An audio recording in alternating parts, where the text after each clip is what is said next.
All right, welcome back to Virtual School Assembly. Today our guest is Bob Abernethy. Bob's the president and co-founder of Yosemite Analytics. During the course of over 25 years of public speaking experiences, Bob has learned how to overcome his own severe fear of public speaking, becoming an excellent, in-demand, and successful speaker.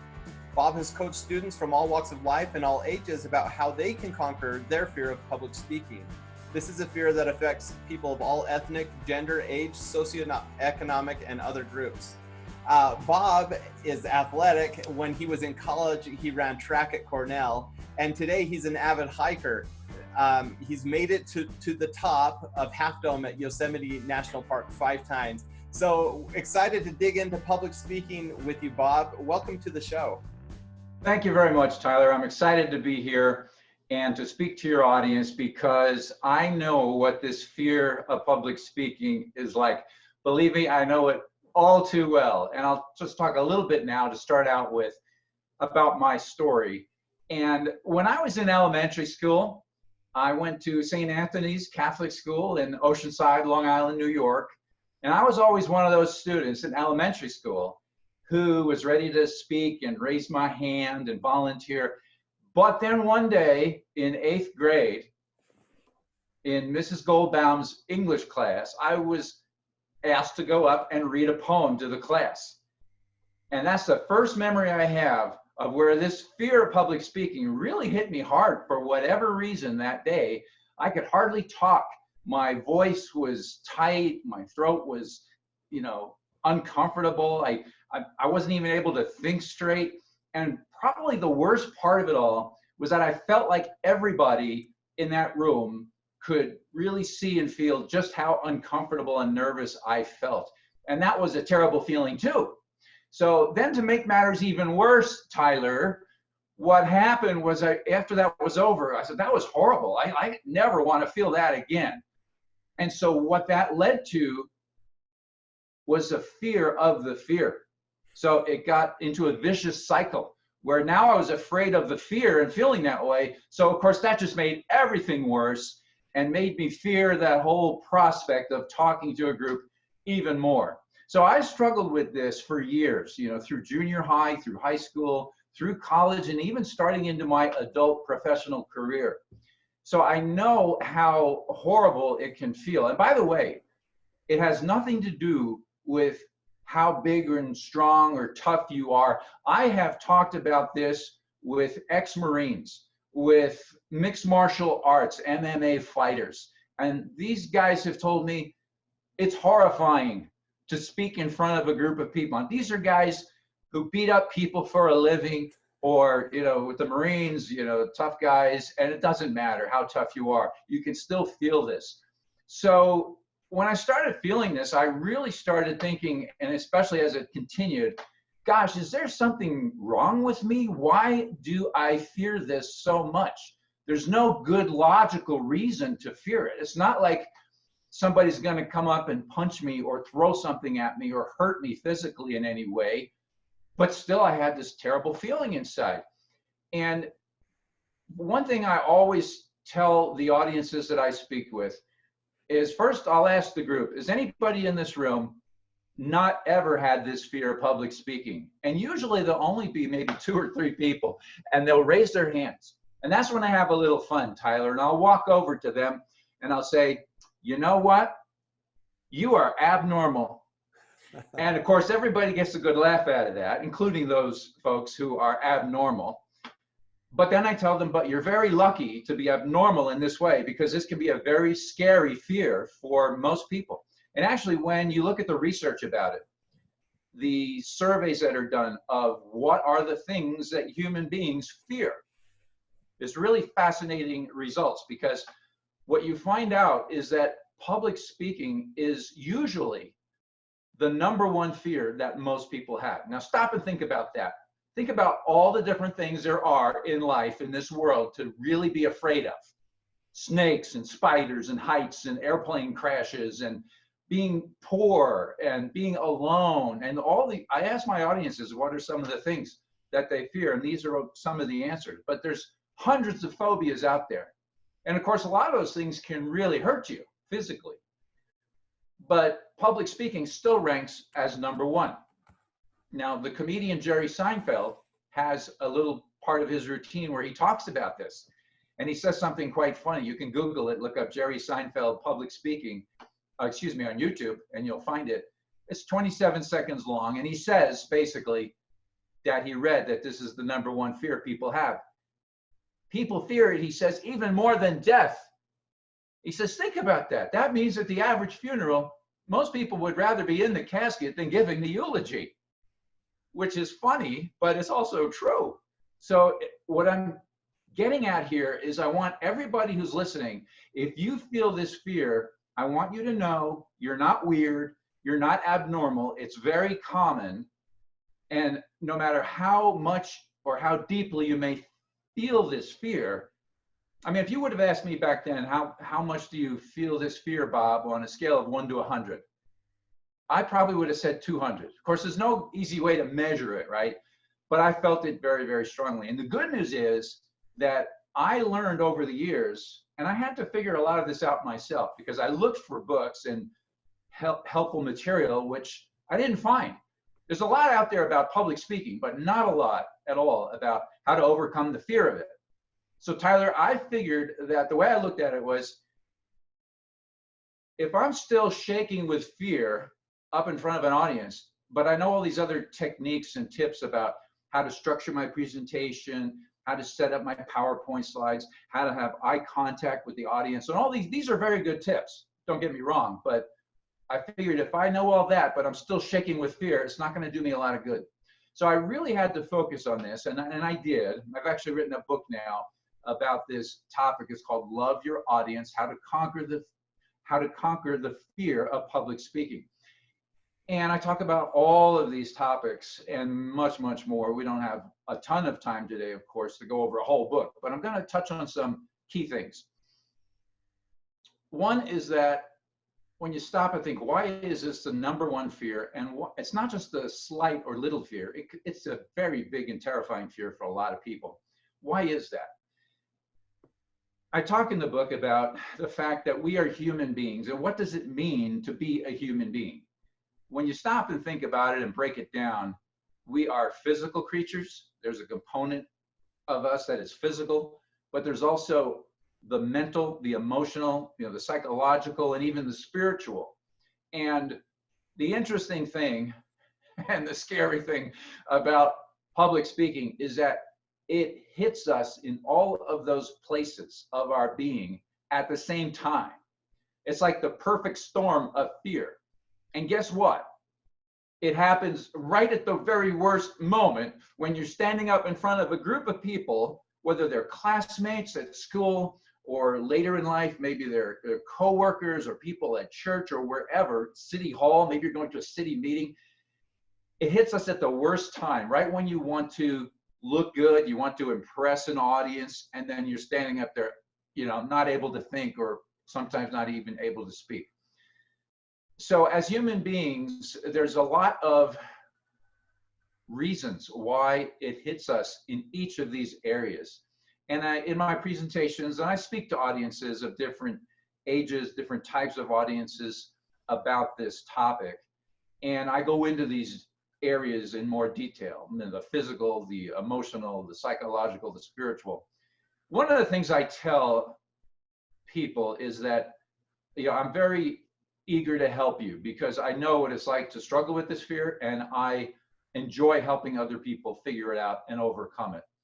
And I talk about tough coaches. Now, in my life, I've been blessed to have a number of tough coaches. That might sound funny to say it that way because they were tough, but those were also the coaches that helped me the most to progress in whatever sport I was in. And as the coach of the public speaking coach of my audiences, I'm going to be a tough coach because I know that's the best type of coach to be. And as a tough coach, even though I have a lot of sympathy, a lot of empathy for anyone who's struggling with this fear, I also know it's important to get to the truth about why we have this fear. And some of the things might not be comfortable to hear. Now, here's an example. And I'm going to tell you anyway as a tough coach, right? And this took me, again, years and years to realize all of these things. And so you can save a lot of time by listening to what I'm telling you today. One of the things is, as a tough coach, I'm going to let you know and tell you straight out that one of the reasons that you are so afraid of public speaking is that you are self-centered. Whoa, Bob, that's kind of tough. What do you mean I'm self-centered?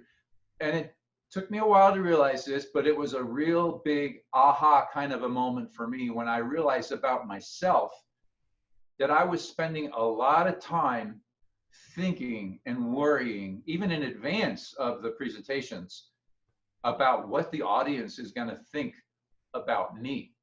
How am I going to look? What are they going to say about me later after the presentation is over? In other words, a lot of it was about me, me, me, me. And I realized that's not really right. I mean, I really shouldn't be focusing so much on me because I'm here for them, whether it's a sales presentation or something at church or wherever.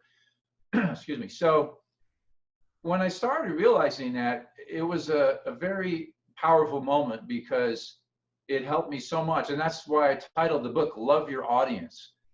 That's really one of the key things to remember is, and when I say love, of course, I don't mean romantic love or anything like that, but service of your fellow man, right? How do you help other people? It's really about helping, about serving. What do they need to hear from you today? Is it product information? Is it something about history that you're sharing in a class at school? Is it motivation? Is it encouragement? Is it challenge? What is it that they need to hear from you? And focus on that.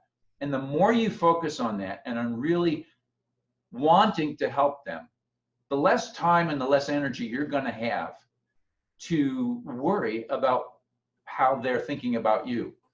And that helped me a lot in a lot of ways. And there's a lot of really natural and great byproducts when you're putting the other people first, the other people in the room, the audience. Once you adopt that mindset from your heart, it's not something you can really fake, I don't think, then you naturally come across in different and better ways. And you naturally want to and do a better job for your audience. So that is one of the key things I would share with your audience today, this audience here, Tyler. There's a story in the Bible, actually, that speaks to this kind of a love. And in our society, when you hear the word love, it's, Hollywood movies, it's usually romantic kind of love. But the Good Samaritan story, which is actually quite relevant to our society today with all of the racial strife, we'll call it, in our society going on right now, it's a very powerful story. It talks about this Samaritan and this Jew. And these were two groups who didn't really like each other, generally speaking. But this Jewish guy got beat up and he was left for dead, basically, at the side of the road. And a lot of people walked by him, including Jewish people, including Jewish religious people. And they just walked by and they didn't help him for whatever reason. But then the Samaritan walks by, and you know the story. He helped the Jewish guy, took him to an inn, told the innkeeper to take care of this guy. I'll pay for it. It's a great example of love. And that's what Christ used as an example. One of his major examples of love was this kind of a love, which is very, very interesting to me. So that's the kind of love I'm talking about. Serving others, helping others.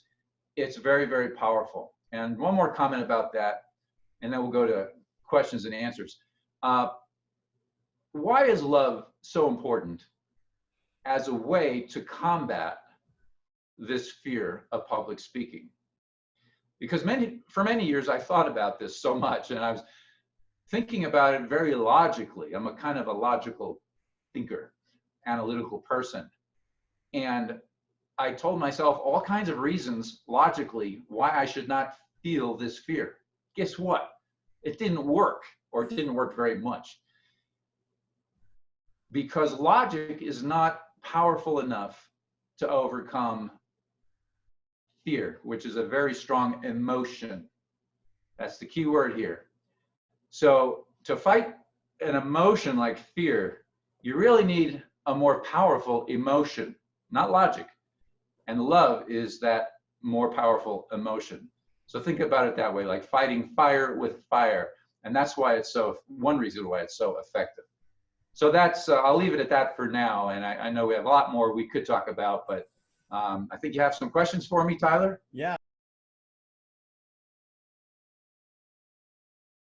That I want to dig into with public speaking.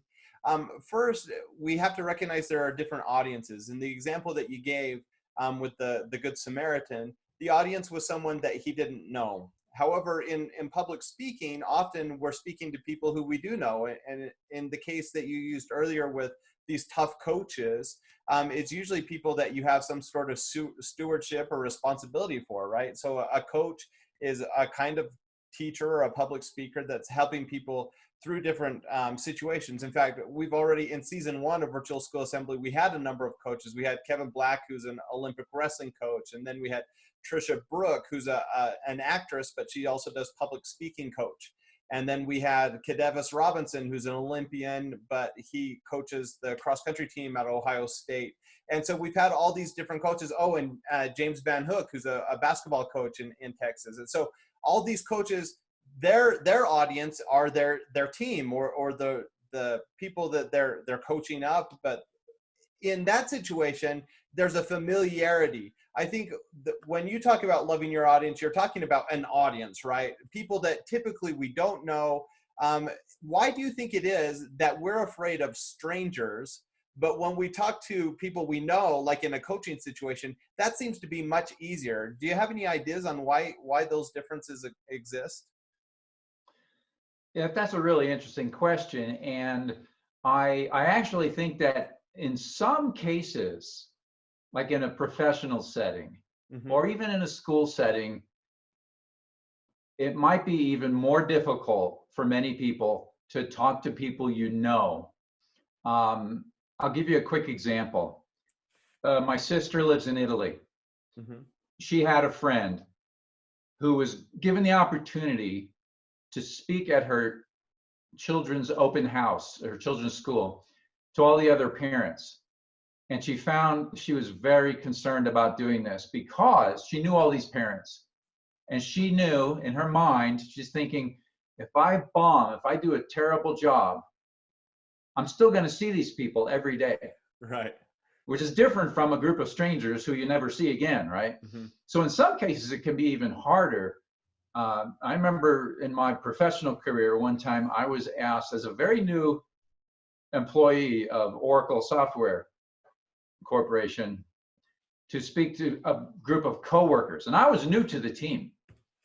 And I remember getting up that morning and thinking about this presentation, and I just remember feeling the sweat in my armpits. Sorry, that's a little graphic, but these are some of the things that can affect us physically.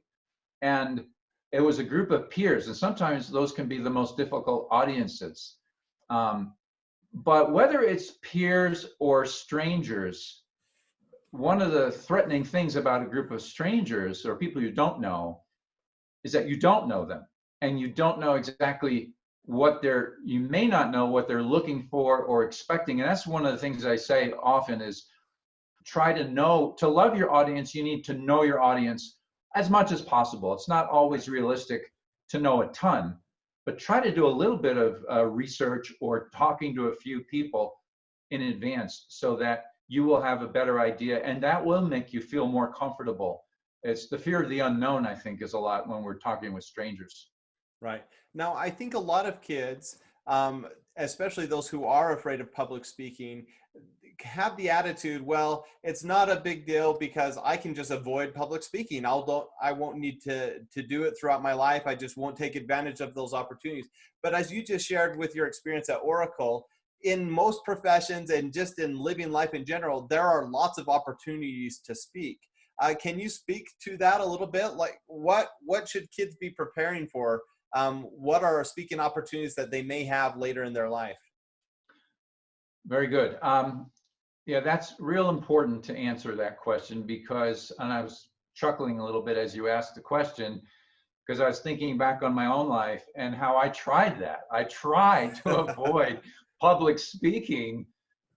I really tried hard, but you can't really avoid it. That's what I learned, is that you are going to have situations, whether it's in junior high or high school or college or your professional career or even your other areas of your life, whether it's a church or synagogue or mosque or city hall, where you're going to either have to get up and speak, usually that's the case, Right. or you might want to get up and speak, but if you're afraid and you don't do it, then later you leave and you feel terrible. I should have said something, so you can choose. Now, everybody listening to this today has a choice to make.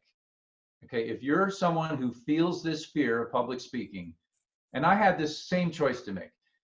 Do I try to run away and hide from it my whole life, which doesn't work, by the way, or do I try to face it and figure it out and beat it? Okay, and that's a big choice. And I have complete understanding and empathy for anybody who chooses to run away from it and try to avoid it as best you can anyway, because I understand why they do that. Right. But I'm here too to tell you, don't do that. Okay, because I know 100% guarantee this can be overcome. It doesn't mean you're going to be the best speaker in the whole world, but you can become a confident and much, much better and more comfortable public speaker. And that's not going to only be for your benefit, but for your audiences as well. So to answer your question a little further there, Tyler, I want to emphasize how important it is to become a comfortable and better public speaker, because you asked about how what kind of situations I might need to do this. Mm-hmm. And yeah, you're going to go into the work world eventually, and you're going to be needing to speak to people. Even if you have a job as an engineer or an accountant or something where you think I'll never have to speak to people, wrong, you will have to speak. It might be a group of your peers. It might not be a huge audience. It might not be customers, but you'll need to do it. And many times you wish you did it. Right. And even though in our world today, yeah, I can send an email. If I have a great idea about how to do something better in our company, let's say, I could send an email or a text message. I could even make a phone call. But sometimes, many times, there's no substitute. There's nothing equal to being able to stand up in front of a group of people and say, hey, I think maybe we should adjust our manufacturing process this way, and here's why, and we could save $10 million a year. Right. If you try to write an email to convey all that in this digital world, it may not have the same effect. It won't have the same effect as speaking face to face. There's something about, I call it H2, capital H, number 2, capital H, human to human communication, which cannot be replicated or replaced. And here's another thing, when you talk about your career, think about your career in the future. There's a lot of talk these days, and some of these numbers are outright scary about how many jobs are going to be not just outsourced to other humans in other countries, but replaced by robots or artificial intelligence, AI, or machine learning, all these things that are making more and more jobs every year replaceable by machines or by software. And those numbers of jobs are very, very, very high. I don't remember the numbers right now, but they're in the millions, tens of millions of jobs that are being forecast to be eliminated.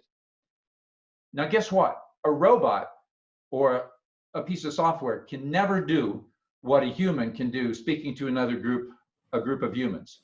So that's a very important, just for your own self-interest, for your own career sake, for your own employability sake. It's a really powerful thing, good thing to be able to do. And if you can do it better than the other guy or the other gal at work, then they're more likely to see you as a valuable employee and keep you on as an employee when things get tight, for example. Right. So these are just some of the reasons why this is important to face, which by the way requires commitment and courage. Okay, courage is not the absence of fear. It's doing what you need to do in spite of the fear. So I just want to encourage everybody to take this bull by the horns, because I know you too, just like me, you can overcome this. Yeah. Now you make an interesting point, because generationally, the way we communicate has changed over the last 10, 20, 30 years. And as we look at Generation Z today, one thing that they're really good at is communicating online. They're good at sending text messages. They're good at emailing and using social media to communicate a message. But even despite that proficiency with technology, we see in a situation like this where you are doing public speaking right now, we're kind of face to face, even though we're using a virtual platform. Yeah. We can see how your body language is. We can see how you inflect things, how you're moving around, and that makes a difference in communication. And so as you talk about the value of communicating, yes, face to face or human to human does make a big impact. Let's go the whole spectrum of public speaking. So we talked about avoidance over here, that a lot of kids think they can avoid it. We know that in the real world, so in this area, in the real world, they're going to do some public speaking, whether it's small groups or to their own family even, or maybe a church group or an association. They're going to do public speaking. But you've moved beyond the normal people into people who actually now like to do public speaking. And I'd like you to speak to, how did you get to the point where you really enjoyed it? And what are some of the opportunities that have come to you because you are willing to get on a stage and share a message? Well, I was a technical programmer and a project leader and analyst in the software world for about 10 years after I graduated from college. Mm-hmm. And in that role, I really didn't have to do a lot of public speaking. But to make a long story kind of short, after about 10 years of that, if you've ever seen the movie Groundhog Day with Bill Murray, where he's living the same day over and over again, I really started feeling like that with my programming life, my career. And for whatever reason, as someone who still had at that time a fear of public speaking, I decided, of all things, to go into software sales as a technical part of the sales team. And so that was sort of like sink or swim, Bob, and that helped accelerate this process of learning. And it's not all, by the way, it's not learning by reading about it. And as helpful as I hope this video is for people, you're never going to overcome this just by watching a video even, or reading a book. Those are helpful because they help guide you and encourage you and give you great ideas and techniques, but you have to get out there and do it. So I would say get out there and do it. So that's what I did. And eventually it led to me getting very good at this because I understood myself a lot. A lot of it was introspection, a lot of that process, but I wound up progressing in my career. My income increased a lot compared to what I could have done without this skill that I now had.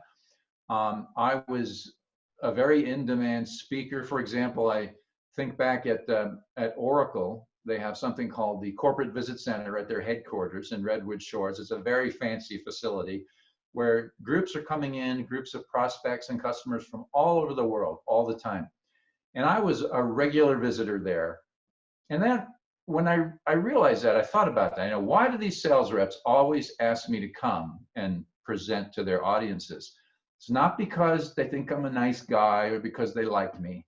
It's because they know I can help them make a sale. And in that experience and others, I realized that a lot of the time, people were coming up to me after the presentation and shaking my hand and saying, "Bob, that was great. I really enjoyed that presentation. Thank you so much." And these are complete strangers. And that's when I started realizing, Tyler, wow, I'm really good at this now, but it was a process. It was not overnight. So don't expect it to be overnight, but be willing to put in the time, the blood, the sweat, and the tears. Thankfully, no real blood, but sweat, maybe a few tears. It's going to be a challenge. You have to be courageous, but you will be able to overcome it. The more you do it, the more you do it, the more you do it. Repetition, practice is so important. So it affected my life and my career in that way. But also, Tyler, when you overcome your deepest fear, it has a way of helping you in other areas of life as well, and just making you feel better and a more happy, content, confident person. So these are just some other reasons why this is a good thing to focus on and overcome. Absolutely. Words of wisdom. Thanks, Bob. Now, well, first, thank you for coming on the show today and sharing your own experiences and your wisdom. If kids want to learn more about you or read your book, or if there's someone out there that wants to hire you to come speak to their organization, where's the best way to get a hold of you?